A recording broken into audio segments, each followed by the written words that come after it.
Ubi Societas, Ibi Ius, di mana ada masyarakat, di situ ada hukum.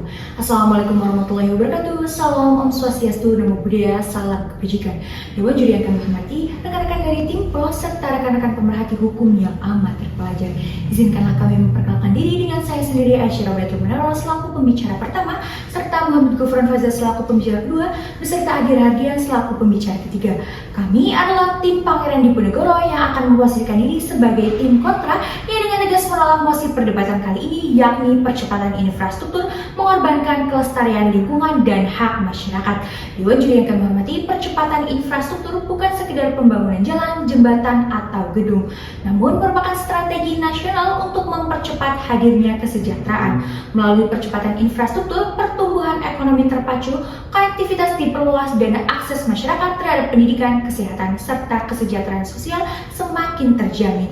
Selain itu, dengan adanya penerapan teknologi ramah lingkungan, konsep green building, analisis mengenai dampak lingkungan, serta adanya aturan hukum, pembangunan infrastruktur dapat dilaksanakan tanpa mengorbankan kelestarian lingkungan. Sebaliknya, percepatan infrastruktur yang berorientasi keberlanjutan justru mampu menghadirkan kemajuan sekaligus menjaga keseimbangan ekosistem dan hak masyarakat.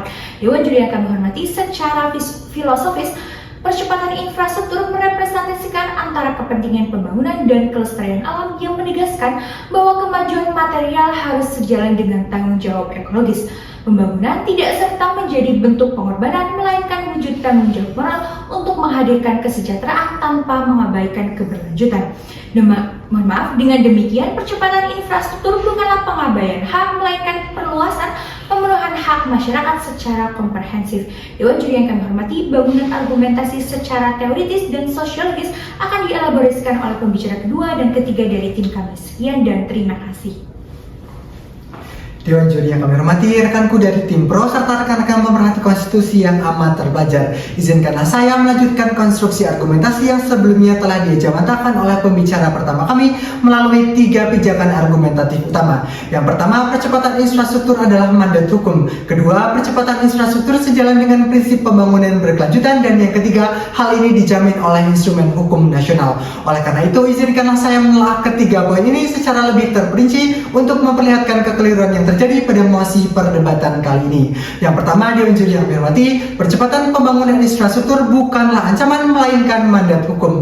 Hal ini ditegaskan dalam Peraturan Presiden Nomor 3 Tahun 2016 tentang percepatan pelaksanaan proyek strategis nasional atau PSN. Artinya, negara memiliki kewajiban untuk mempercepat proyek strategis demi pemerataan pembangunan. Sehingga Dewan juri yang dihormati, percepatan infrastruktur merupakan instrumen yang sah untuk memberikan akses yang setara terhadap listrik, jalan, pelabuhan, bendungan, pendidikan, hingga kesehatan di seluruh wilayah Indonesia.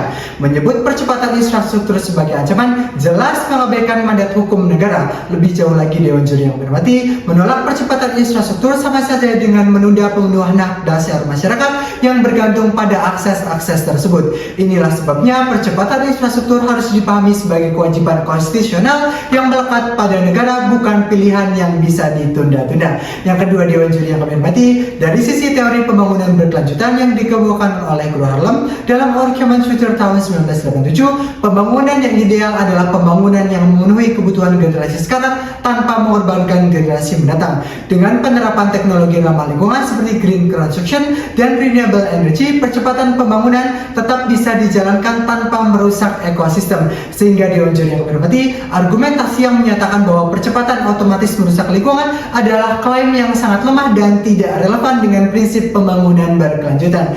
Yang ketiga, Dewan juri yang kami hormati, hukum nasional justru menegaskan bahwa pembangunan dan perlindungan lingkungan bukanlah dua hal yang saling meniadakan. Undang-Undang Nomor 32 Tahun 2009 tentang perlindungan dan pengelolaan lingkungan hidup telah mewajibkan setiap proyek infrastruktur melewati kajian AMDAL sebelum dilaksanakan, yang dalam hal ini mengikat negara untuk memberikan ganti rugi yang layak, relokasi manusiawi, dan juga ruang partisipasi publik. Dengan kata lain, hukum tidak hanya menyadari adanya risiko, namun juga meletakkan mekanisme pengendalian yang ketat agar hak masyarakat tetap terlindungi. Maka menuduh percepatan pembangunan sebagai pengorbanan hak dan lingkungan bukanlah hanya keliru, namun juga mengabaikan realitas hukum yang berlaku. Percepatan infrastruktur bukanlah ancaman, melainkan sarana untuk memastikan kemajuan dan keberlanjutan untuk berjalan bersama.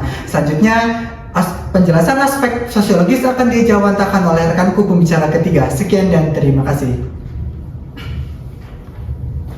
Dewan Juri yang kami hormati, rekan-rekan dari tim pro serta rekan-rekan pemerhati konstitusi yang amat terpelajar. Dewan Juri, izinkan saya melanjutkan berwenang argumentasi yang telah dijawantahkan oleh pembicara pertama dan kedua kami, yaitu ada 3 contoh utama yang akan saya sampaikan pada kesempatan kali ini. Pembangunan infrastruktur fisik merupakan kunci utama dalam meningkatkan kualitas hidup masyarakat sekaligus mendorong pertumbuhan ekonomi yang inklusif dan berkelanjutan. Seperti yang ditegaskan oleh Kepala Bapepnas Rahmat Pambudi, pembangunan infrastruktur tidak hanya sebatas proyek fisik, tetapi juga menjadi instrumen nyata untuk menjawab permasalahan masyarakat, khususnya kelompok berpendapatan menengah dan mayoritas warga. Bukti konkret keberhasilan pembangunan tersebut adalah penurunan angka kemiskinan secara drastis dari sekitar 70% dari masa lalu hingga kini berada di bawah 10%.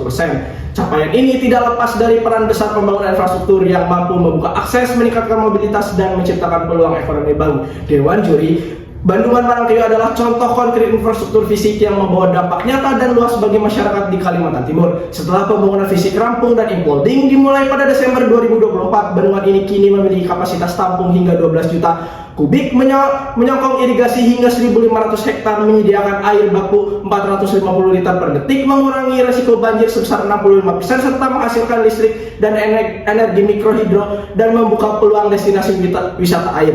Semua ini mencerminkan kontribusi multifungsi dari ketahanan pangan, pengendalian air, pengendalian banjir, akses air bersih, hingga energi terbarukan dan ekonomi lokal. Yang kedua, pembangunan tol Trans Jawa telah mempercepat distribusi barang dan logistik, memangkas biaya transportasi, dan merangsang pembangunan ekonomi regional. Menurut Menteri PUPR, tol ini secara signifikan memperlancar arus barang dan penurunan biaya distribusi, yang kemudian dapat meredam kenaikan harga kebutuhan di daerah. Efisiensi ini juga mendorong pertumbuhan usaha kecil dan industri di sepanjang jalan tol. Lebih dari itu, tol ini memberikan ruang hidup bagi pelaku usaha lokal, tepatnya para UMKM di rest area. Contoh nyata di rest area kilometer 260, di mana omset harian bisa meroket hingga 20 juta pada puncak arus libur, 4 kali lipat dari hari biasa. Dengan demikian, tol Trans Jawa bukan hanya proyek fisik, melainkan akar percepatan ekonomi. Dewan Juri yang ketiga, peningkatan infrastruktur jalan di Batam. Batam merupakan koneksivitas logistik, meningkatkan mobilitas barang dan orang, serta mempercepat distribusi ekonomi dengan jaringan jalan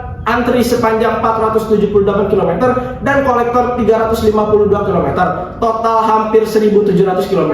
Mobilitas warga dan akselerasi ekonomi terasa nyata. Proyek ini jalan 5 jalur bahkan membawa Batam sebagai kota maju dengan infrastruktur tingkat nasional. Meningkatkan jalan ini mencetak suasana nyaman dan menarik investor. Tercatat hampir 4 triliun investasi hanya dalam 1 kuartal. Maka jelas, rangkaian bukti ini menegaskan bahwa percepatan infrastruktur bukanlah pengorbanan, melainkan investasi multisektor yang menghadirkan manfaat ekonomi, sosial, dan lingkungan secara langsung dan berkelanjutan. Demikian, terima kasih. Dewan Juri yang kami hormati, izinkanlah kami menutup bangunan argumentasi melalui closing statement. Dewan Juri yang kami hormati, percepatan infrastruktur bukanlah merupakan ancaman, melainkan strategi nasional untuk memperluas kesejahteraan rakyat. Dengan adanya teknologi ramah lingkungan, analisis mengenai dampak lingkungan, dan aturan hukum, pembangunan dapat berjalan tanpa harus mengorbankan kelestarian alam maupun hak masyarakat. Dewan Juri yang kami hormati, secara hukum percepatan infrastruktur adalah mandat negara sebagaimana ditegaskan dalam Peraturan Presiden Nomor 3 Tahun 2016 dan Undang-Undang Nomor 32 Tahun 2009, yang artinya percepatan ini sah, berkelanjutan, dan memastikan perlindungan hak rakyat melalui mekanisme kompensasi, relokasi manusiawi, serta partisipasi publik. Dalam fakta yang terjadi pada Bendungan Marangkayu, tol Trans Jawa hingga pembangunan jalan di Batam membawa air bersih, energi terbarukan, ketahanan pangan, peluang kerja, dan tumbuhnya UMKM. Dewan Juri yang kami hormati, sebagai penutup, rangkaian pembangunan infrastruktur mulai dari bendungan hingga jalan raya membuktikan bahwa percepatan pembangunan tidak selalu identik dengan pengorbanan lingkungan dan hak masyarakat, melainkan justru dapat menjadi sarana untuk meningkatkan kesejahteraan, memperkuat ketahanan pangan, menyediakan energi bersih, memperluas akses air bersih, membuka konektivitas, serta mendorong investasi yang berdampak langsung pada kehidupan rakyat secara berkelanjutan. Sekian dan terima kasih.